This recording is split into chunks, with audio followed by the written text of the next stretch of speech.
नमस्कार, मी ऋषिकेश पवार आसेगाव येथील शेतकरी आहे. आम्ही सध्या करपरा नदी काठाला आलेलो आहे. आसेगाव येथील शेतकऱ्यांचे मोठ्या प्रमाणात नुकसान या करपरा नदीच्या महापुरामुळे झालेले आहे आणि गेल्या 4-5 वर्षापासून आमच्या नदीचा बंधारा तुटल्यामुळे खूप मोठं नुकसान झालेलं आहे शेतकऱ्यांचं. आणि हे नदीचं जे पात्र आहे, जे मागं नदी वाहत आहे, हे बंधारा तुटल्यामुळे 1 किलोमीटरपर्यंत पूर्ण पात्र हे झालेलं आहे, पूर यायला 1 किलोमीटरपर्यंत. आणि त्याच्यामुळं शेतकऱ्यांचं खूप मोठं नुकसान झालेलं आहे. सोयाबीन पूर्ण पाण्यामध्ये गेलेलं आहे आणि हीच परिस्थिती सगळ्या शेतकऱ्यांची आहे जवळपास आसेगाव येथील.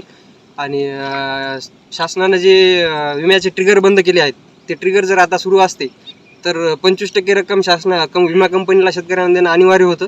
पण शासनानं सुरुवातीलाच जे GR बदल करून जे ट्रिगर बंद केलेत, त्याच्यामुळे कलेक्टरला किंवा जिल्हाधिकारी यांना कोणताच अधिकार न राहिल्यामुळे शेतकऱ्यांना आता विम्याची कोणतीही रक्कम मिळणार नाही. जे शेवटी अधिकारी येऊन मंडळामध्ये कापणी प्रयोग करतील, त्याच्या आधारे शेतकऱ्यांना विमा मिळणार आहे. तर सध्या तरी शेतकऱ्यांना विमा काहीच मिळणार नाही. शासनाने त्यांच्याकडून जी रक्कम मिळणारी आहे तीच NDRF SDRFचे निकष बाजूला ठेवून जितकी करता येईल तितकी खूप मोठ्या प्रमाणात शेतकऱ्यांना मदत करावी. कारण ही आता काढणीसुद्धा होणार नाही याची, आणि याला जागेवर रुटर किंवा मशागत करून याच्यावर दुसरं पीक घ्यावं लागणार.